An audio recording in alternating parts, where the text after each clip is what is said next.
What really happened during that live broadcast on Saturday at the SuperSport studios? Of course, Aswin Willemse walking offset during that live broadcast. ENCA anchor Shahan Ramkisson is outside SuperSport studios now. He joins us live. Shahan, still plenty of questions around exactly what unfolded in the run-up to that decision by Aswin Willemse to walk offset. We're hoping to get more clarity from SuperSport themselves today. Yeah, we are hoping. I think that's the operative word here, because SuperSport is not willing to speak to us again. We did speak to the SuperSport spokesperson yesterday about the incident. All he said was that they were investigating.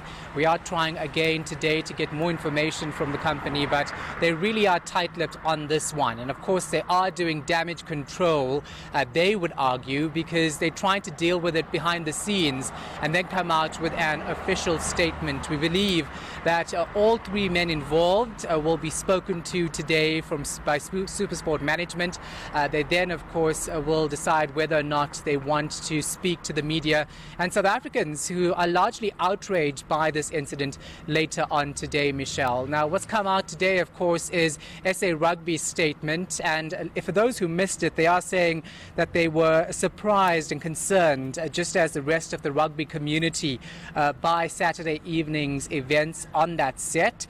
It would be not fair to make snap judgment. However, something was clearly amiss and it reflected poorly on rugby. So let's find out more about this statement from ENCA sports reporter Shahied Joseph, who's also here outside as we wait for official word from SuperSport. Shahied, you look at this statement, it raises questions about the lack of transformation in rugby. SA Rugby, of course, reacting very quickly to it.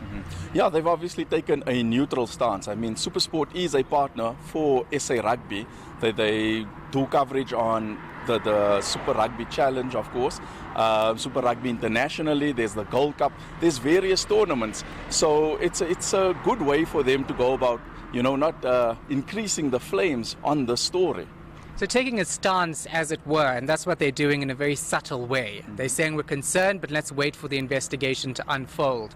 Let's look at what happened on Saturday evening on set. Let's talk about the words that Aswin Willemse used, patronizing, quota. Tell us more for those who missed that. Well, he used the word quota when he said, he was labeled a quota player during his playing days, and that's more than 10 years ago. And that's still being used today. And he also referred to Naas and Nick as guys that played under during the apartheid regime. And the point of that to me is that these guys didn't get a chance to compete against black and colored players before '92. But yet they are considered among the best, or the best. Naas was always considered a legend, he still is. The statistics are there. But if you look at Aswin's stats as well, he was a good player. He won the 2003 Players Player of the Year, which says a lot about a guy that always came back from injury. And then you also have the 2007 World Cup, which he won. And his coach at the time of winning the Rugby World Cup, Jake White, in his book, he says, he never considered Aswin or Brayton Paulse as quota players. They were there on merit. And that's what Aswin brought up on Saturday night. I'm not here because of a quota, and the players, whether it's Sharks or Lions players, they are not there. And I get the feeling that something was said about one or two players being in the starting lineups for the Sharks or the Lions, that they are maybe quota players. Now, I mean, his background tells you that he is a good rugby player. He was a good rugby player. He's, of course, retired since then. So let's talk about, why he would feel this way. If you look at the past, I mean, there are reports about his relationship with these two men. There are reports of, the tension between them. But yet, it took a lot for it to boil over and for him to say, on air, I've had enough. I don't need to put up with this. I actually saw a clip from 2014 where Aswin was speaking about some Springbok game that had just happened, and Nick Mallet interrupted him on 2 occasions while it was Aswin's chance to speak. And once again, Aswin was cool when he delivered his answer. He made his point, but Nick Mallet, you could see he was infuriated. He wasn't happy with what Aswin was saying, but you get your turn. As we know in TV, you get your turn to speak. And I was asked, how long has this been coming along? This could be weeks, months, but from seeing that clip of 2014, it's obviously been years. And I think Aswin dealt with it in a really cool and calm and collected way. I mean, he didn't raise his voice unnecessarily. He didn't curse at them.